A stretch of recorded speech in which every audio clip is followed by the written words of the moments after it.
नमस्कार, मैं रचना शर्मा चढ़ती कला टाइम टीवी देख रहे सभी दर्शकों का स्वागत करती हूं। आप देख रहे हैं हरियाणा के विशेष समाचार।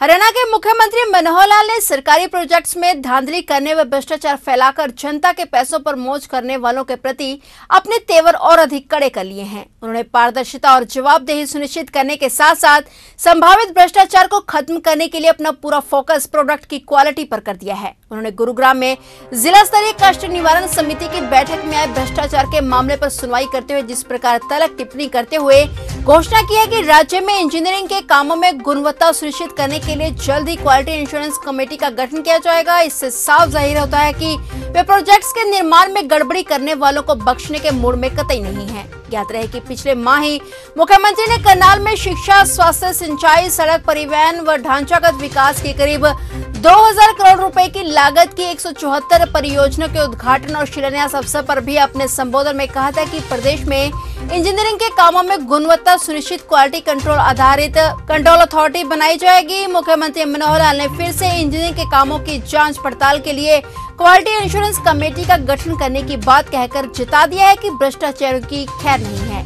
यह मुख्यमंत्री की ईमानदार सोच और पारदर्शिता के प्रति उनकी प्रतिबद्धता को दर्शाता है। हालांकि सिस्टम में वर्षों से गहरे तक पैंट जमा चुके भ्रष्टाचार को पूरी तरह से समाप्त करना इतना आसान नहीं है, परंतु मुख्यमंत्री मनोहर लाल ने पिछले 8 वर्षों में कई ऐसे काम किए हैं जिनसे भ्रष्टाचार की नींव काफी हद तक हिल गई है। विभिन्न योजना और एनओसी के ऑनलाइन करने से राज्य के लोगों को काफी राहत मिली है। प्रदेश सरकार में विश्वास बढ़ा है। सरकारी कर्मचारियों के तबादलों में चाहे ट्रांसफर माफिया हो या फिर इंजीनियरिंग निर्माण के काम में कॉन्ट्रैक्टिंग या डीलिंग कर्मचारी के साथ मिली भगत, इनका पिछली सरकारों में काफी सांठगांठ होने के आरोप लगते रहे हैं। जहां तक मुख्यमंत्री मनोहर लाल के नेतृत्व में बनी वर्तमान सरकार की बात है, वर्ष 2014 के बाद उक्त कुख्यात धंधों पर काफी हद तक लगाम लग गई है। मनोहर सरकार ने इंजीनियरिंग वर्कर पोर्टल बनाया है जिससे सरकारी प्रोजेक्ट्स के आवंटन में पारदर्शी बढ़ी है और अब निर्माण कार्य के टेंडर ऑनलाइन होंगे और उनके माध्यम से कॉन्ट्रैक्टर्स अपने कोटेशन भर सकेंगे और उन्हें अधिकारियों के चक्कर नहीं काटने पड़ेंगे।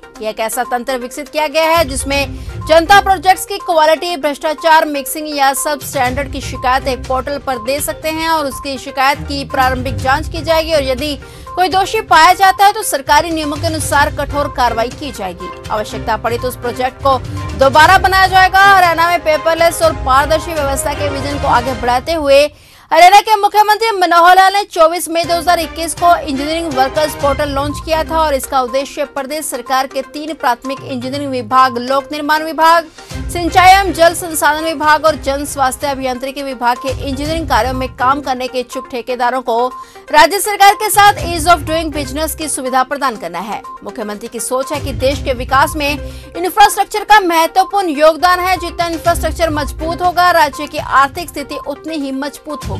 उद्योग आएंगे, निवेशक आकर्षित होंगे और रोजगार के अवसर भी बढ़ेंगे।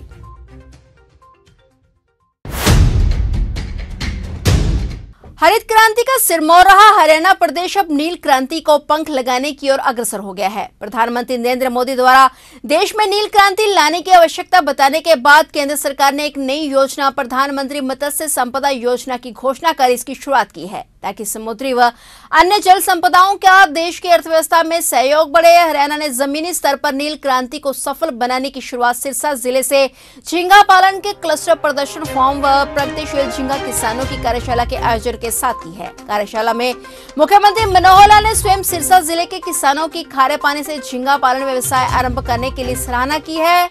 उल्लेखनीय कि कृषि एवं किसान कल्याण तथा मत्स्य पालन मंत्री जेपी दलाल ने मुख्यमंत्री मनोहर लाल की पहल पर प्रधानमंत्री मत्स्य संपदा योजना को प्रदेश में अमली जामा पहनाने की शुरुआत की है। राष्ट्रीय कृषि विकास योजना के अंतर्गत वर्ष 2014-15 में हरियाणा में सफेद झींगा पालन की शुरुआत 70 एकड़ क्षेत्रफल के साथ की गई थी और इसकी सफलता के बाद करनाल, सोनीपत, फरीदाबाद, गुरुग्राम, मेवात, पलवल, रोहतक, जींद, भिवानी, हिसार, सिरसा, रेवाड़ी, झज्जर, फतेहाबाद और चरखी दादरी जिलों में सफेद झींगा पालन को अमल में लाया गया और इसी कड़ी में वर्ष 2021-22 के दौरान 1250 एकड़ क्षेत्र को झींगा पालन के अधीन लाकर 2900 मीट्रिक टन झींगा का रिकॉर्ड उत्पादन किया गया है और इसके साथ ही मत्स्य विभाग ने वर्ष 2022-23 के दौरान इसका लक्ष्य दोगुना निर्धारित किया है, जिसको पूरा करने के लिए विभाग ने कमर कस ली है और खारे पानी वाले क्षेत्रों में झींगा पालन और मीठे पानी वाले अन्य क्षेत्रों में मत्स्य पालन को बढ़ावा देने की योजनाएं तैयार की हैं। किसानों का रुझान भी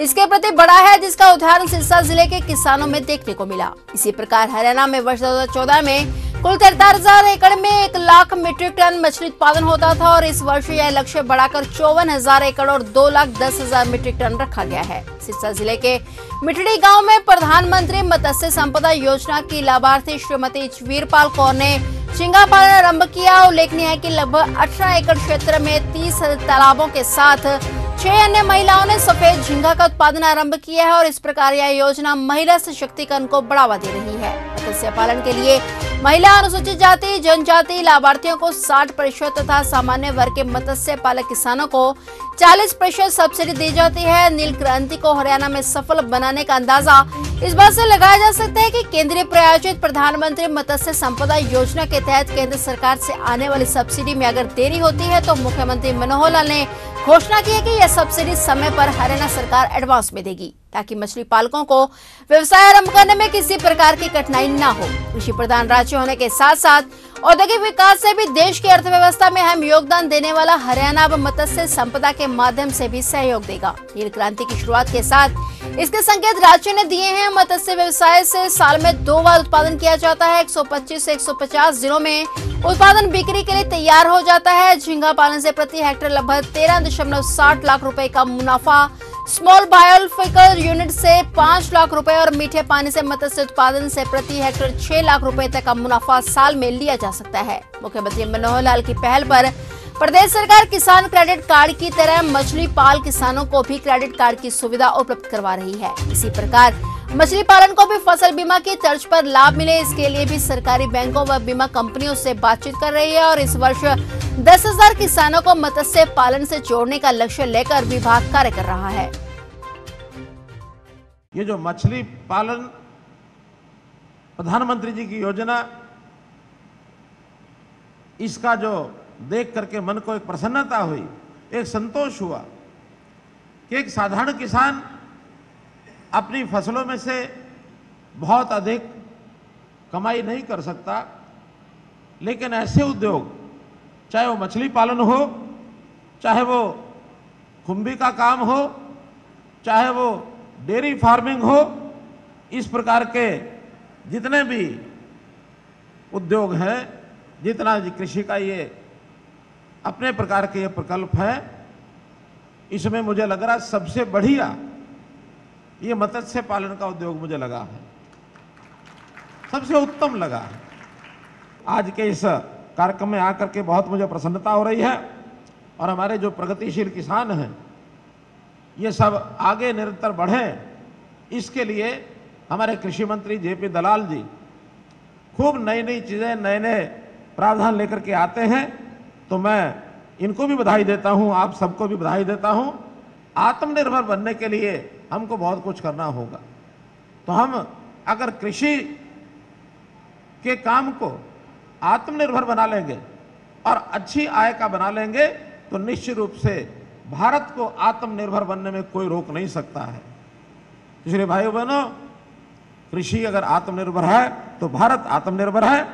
हमारे यहाँ समुद्र जैसा प्राकृतिक जल स्रोत तो नहीं है, लेकिन फिर भी चाहे गांव के तालाब हो, चाहे खेतों में तालाब हो, प्राकृतिक तालाब हो या कृत्रिम तालाब हो, या फिर पानी जो शोरे वाला पानी है, ये जो खारा पानी है, इसका उपयोग करके जो मछली का ये पराक्रम शुरू हुआ है, ये बहुत सराहनीय है, क्योंकि मछलियां विशेष प्रकार के जल में ही आगे उनका उत्पादन करना संभव है।